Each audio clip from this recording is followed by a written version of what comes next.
अस्सलाम वालेकुम।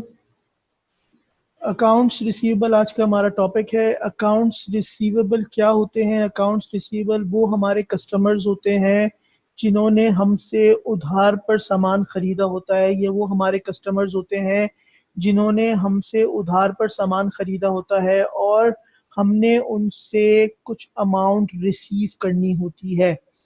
इनको अकाउंट्स रिसीवेबल कहा जाता है।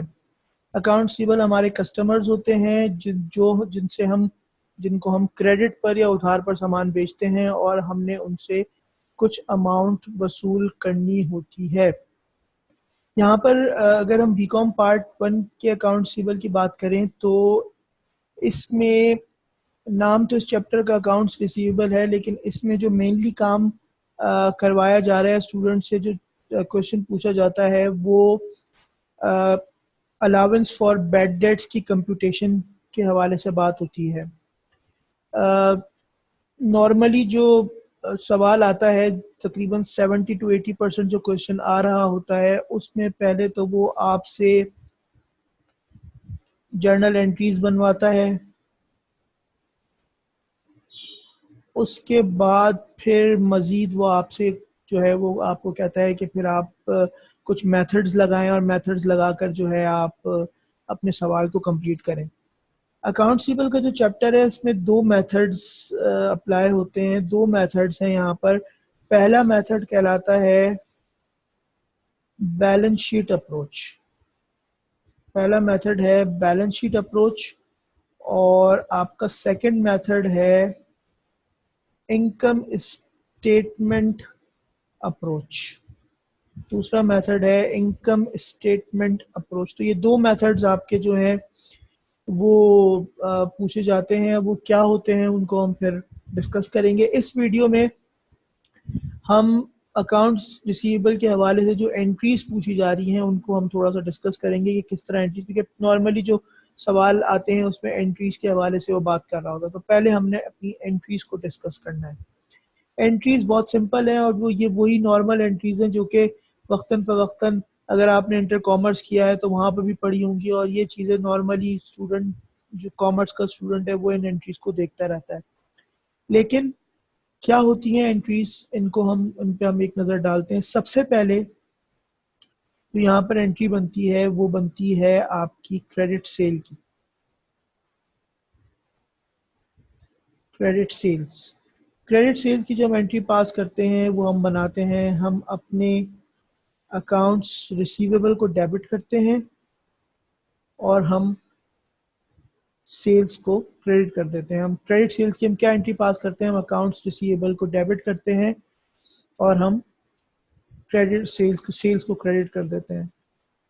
उसके बाद जो सेकंड एंट्री हमारी बनती है वो बनती है सेल्स रिटर्न की। सेल्स रिटर्न की हमारी क्या एंट्री बनती है? सेल्स रिटर्न की हमारी एंट्री बनती है, हम सेल्स रिटर्न, एक कॉन्ट्रा सेल्स अकाउंट होता है, उसको हम डेबिट कर देते हैं और अपने अकाउंट्स रिसीवेबल को जो है वो हम क्रेडिट कर देते हैं। सेल्स रिटर्न की हमारी ये एंट्री बनती है।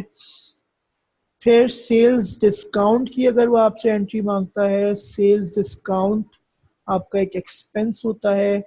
इस केस में आप सेल्स डिस्काउंट को डेबिट कर देते हैं और आप जो है अगेन अकाउंट्स रिसीवेबल को क्रेडिट कर देते हैं।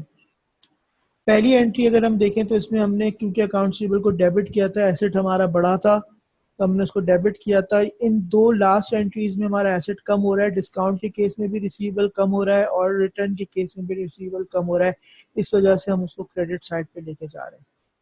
इसके बाद नेक्स्ट एंट्री, अगर आप अपने कस्टमर से कैश की कलेक्शन करते हो, कैश कलेक्शन फ्रॉम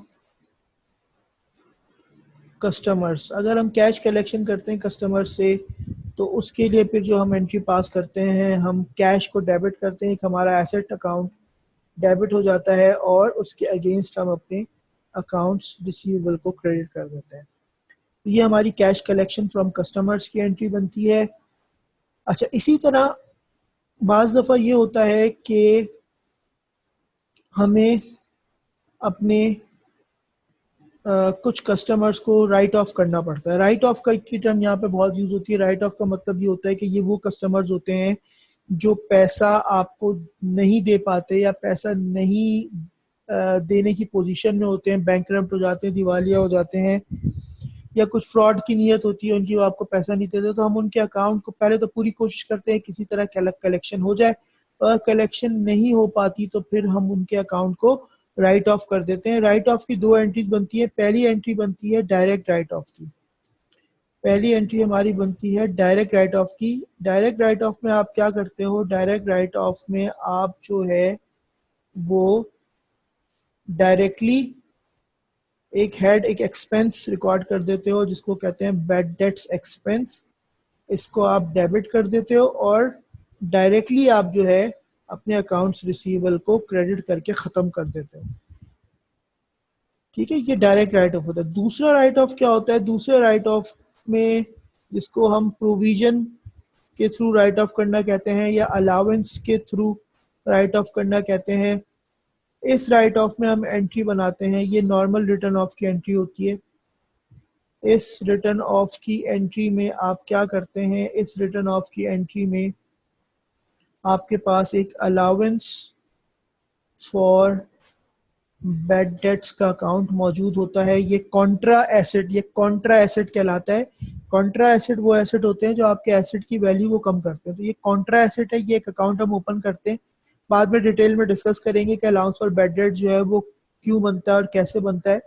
अभी फिलहाल एंट्रीज अगर हम देख रहे हैं तो उसमें हम अलाउंस फॉर बैड डेट्स को हम डेबिट करेंगे, कॉन्ट्रा एसेट को हम डेबिट करेंगे, और हम क्या करेंगे? हम अपने अकाउंट्स रिसीवेबल को क्रेडिट कर देंगे। तो राइट ऑफ की दो एंट्रीज होती हैं, तो इस तरह हम उसको राइट ऑफ करते हैं। अच्छा, फिर एक चीज ये होती है इसमें कि वो आपसे कहता है कि आपने कुछ कलेक्शन की है, collection against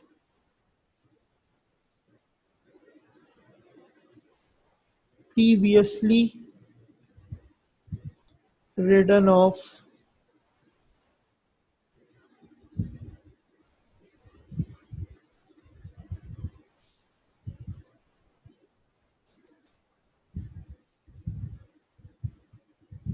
previously return of accounts receivable. तो ये previously return of accounts receivable जो हमारे होते हैं वो क्या होते हैं? वो जो होते हैं,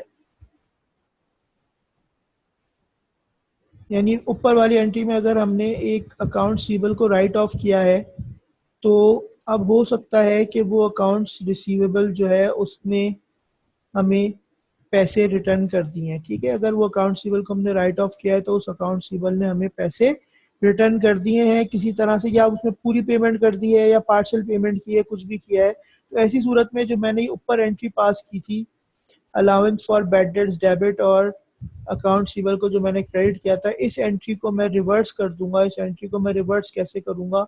इस एंट्री को मैं रिवर्स ऐसे करूंगा कि मैं अपने अकाउंट्स रिसीवेबल को अब डेबिट कर दूंगा, उसको अपनी ओरिजिनल पोजीशन पे ले आऊंगा, और अलाउंस फॉर बैड डेट्स को मैं क्रेडिट कर दूंगा। ये मैं उसको अपनी ओरिजिनल पोजीशन पे ले आऊंगा। उसके बाद मैं एक एंट्री और पास करूंगा। मैं क्या एंट्री पास करूंगा? मैं एक एंट्री और पास करूंगा। ये एंट्री मेरी होगी कैश कलेक्शन की। तो ये जो कैश कलेक्शन की एंट्री होगी वो क्या होगी? मैं अगेन कैश डेबिट और अकाउंट रिसीवेबल को क्रेडिट करके मैं जो है वो कैश की रिकवरी भी दिखाऊंगा। तो जब भी वो आपसे कहता है कि collection against previously return of account receivable है, तो उसकी आप दो एंट्रीज बनाएंगे। पहली entry account receivable allowance for bad debts, दूसरी एंट्री आप पास करेंगे कैश डेबिट और अकाउंट्स रिसीवेबल क्रेडिट। तो ये आपकी कुछ एंट्रीज हैं। उसके अलावा एक एंट्री जो वो बार बार आपसे पूछता है, और वो एंट्री क्या है? वो एंट्री होती है,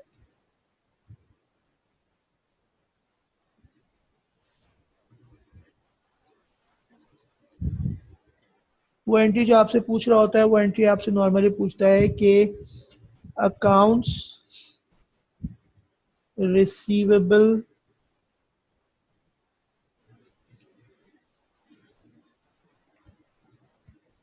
क्रेडिट बैलेंस।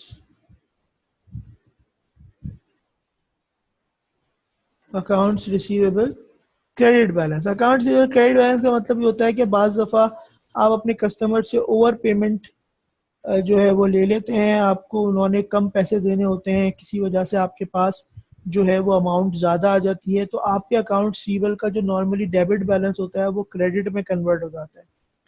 तो ऐसी सूरत में आप एक एंट्री पास करते हैं और वो एंट्री होती है, आप अपने अकाउंट रिसीवेबल को जो है आप डेबिट कर देते हैं